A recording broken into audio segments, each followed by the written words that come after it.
बहुत बहुत शुक्रिया।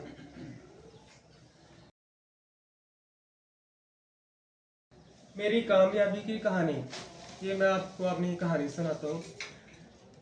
मेरी कहानी नंबरों से मोहब्बत के बारे में है।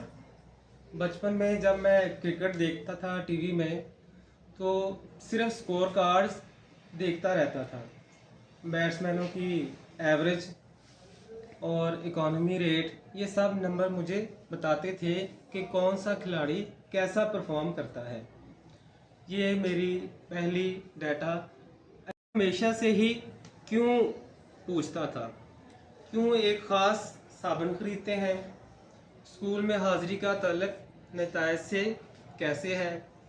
मैंने हमेशा महसूस किया कि हर सवाल का जवाब। मैंने स्टैटिस्टिक्स में मास्टर्स किया हुआ है और आजकल एक हॉस्पिटल में काम करता हूँ, जहाँ मैं दवाइयों के असरात और बीमारियों के फैलाव के अदाद-ओ-शुमार का तज्ज़िया करता हूँ, ताकि लोगों की ज़िंदगियाँ बेहतर बनाई जा सकें। मेरे काम की मुख्तसर समरी ये है, मैं एक डाटा डिटेक्टिव हूँ। मेरा काम डाटा में छुपे हुए राज़ों को ढूंढना है।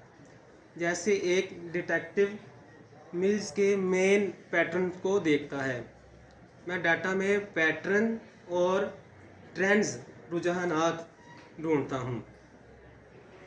ये जानने की कोशिश करता हूँ कि क्यों हो रहा है, मुस्तकबिल में क्या हो सकता है। ये इल्म हॉस्पिटल्स, बैंक्स और कंपनियों को बेहतर फैसला करने में मदद देता है। स्कूल की साइंस के साथ इसका जो तल्लक है, मेरा बराह रास्त काम आपकी मैथ की बुक के जो चैप्टर हैं उनमें प्रोबेबिलिटी है और ग्राफ से जुड़ा हुआ है। जब आप किसी सर्वे के नताइज को बार चार्ट, ये देखें, ये बार चार्ट ऐसा होता है, और दो वेरिएबल्स के दरमियान तल्लक को समझते हैं, तो दर हकीकत आप शुमारियात, जिसको स्टैट कहते हैं, के बुनियादी उसूल इस्तेमाल करते हैं। स्टीम से रब्त, साइंसी तरीका समझते हैं ना बेटा आप?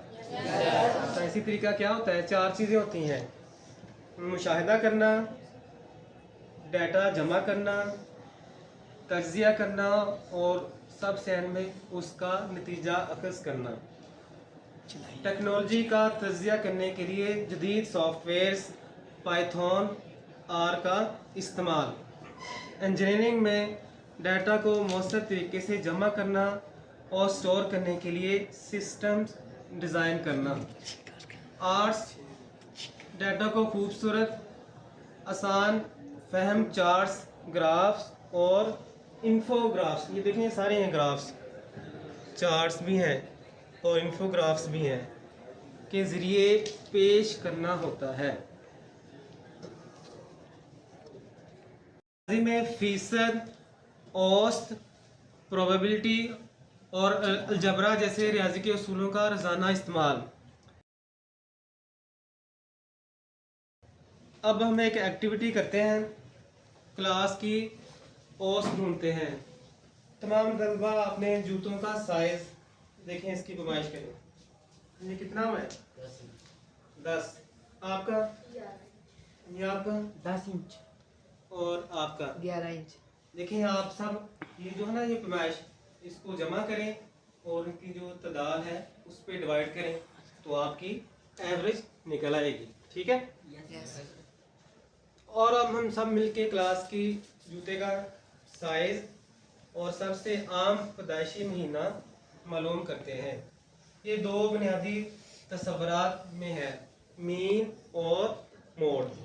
मोड समझते हैं ना, कि हमारी क्लास में औसत कैसी है और कौन सा महीना सबसे मशहूर है।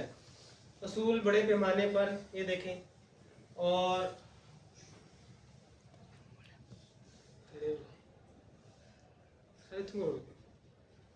थल्ले का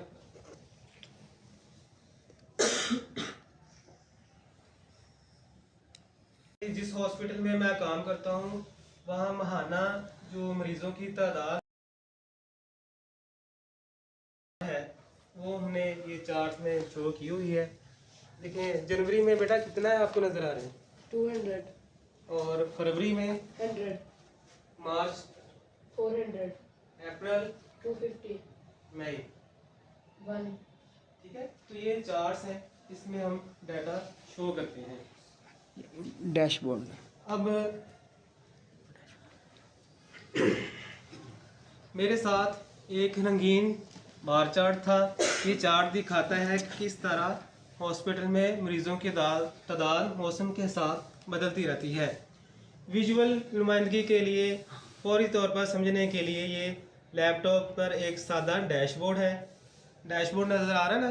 ये एक लाइव डैशबोर्ड है जो दिखाता है कि कैसे डाटा को हकीकी तौर पे हम दिखा सकते हैं।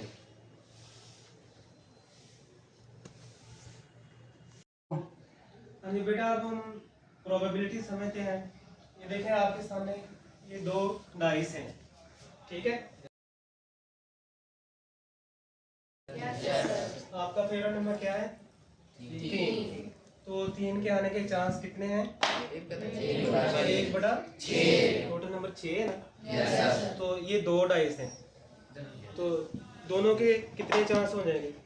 1/6 जमा 1/6 कितने हो जाएंगे? 1/3। 2/6 होता है ना, वो फिर डिवाइड कर लेते हैं। इसी तरह मैं अब आपको घर का काम दे रहा हूँ। 3 आइसक्रीम्स अपने घर वालों से पूछें कि उनकी फेवरेट आइसक्रीम्स कौन सी है, ठीक है? फिर अपने जो 10 दोस्त हैं उनका डाटा लें और आपने बार चार्ट दी, ये जैसे मैंने बनाया ना हॉस्पिटल में मरीज़ों की तादाद, इसी तरह आपने उनका डाटा इकट्ठा करना है और उसको बार चार्ट की शक्ल में बनाना है। बेटा आज वाली बातों की समझ आई है? Yes sir. तो अगर आपके जहन में कोई सवाल है तो वो आप कर सकते हैं। जी सर। जी क्या शुमारियात के जरिए मुस्तकबिल देखा जा सकता है? बिल्कुल नहीं, हम मुस्तकबिल देख नहीं सकते, लेकिन माजी के डाटा और पैटर्न्स की बुनियाद पर पेशन गोई प्रेडिक्शन कर सकते हैं कि मुस्तकबिल में क्या होने के इम्कानात हैं। हाँ जी बेटा, और कोई सवाल है आपके जहन में? जी मेरा आपसे सवाल है कि शुमारियात में सबसे मुश्किल काम क्या है? सबसे मुश्किल काम यह है कि डाटा को गलत तरीके से पेश ना किया जाए। एक ही डाटा को मुख्तलिफ तरीक़ों से पेश करके अलग अलग नताइज दिखाए जा सकते हैं। एक अच्छा माहिर शुमारियात दयानतदार होता है। ये और कोई सवाल है बेटा? जी सर, मेरा आपसे एक सवाल है कि जी। हम रोज़ाना ज़िंदगी में शुमारियात कहाँ इस्तेमाल करते हैं? शुमारियात क्रिकेट की ओर अभी बताया आपको, मोबाइल डाटा प्लान का इंतखाब, ये फैसला करना कि पार्टी में कौन सी आइसक्रीम लेके जाएं, ये सबसे छोटी मोटी शुमारियात हैं।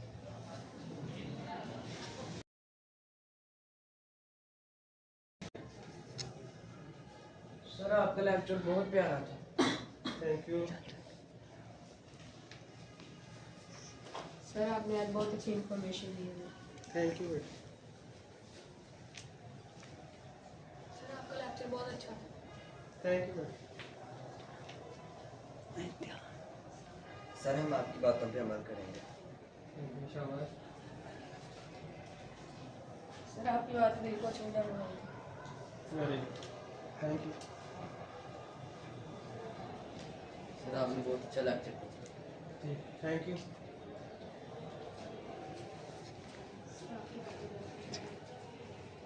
Thank you.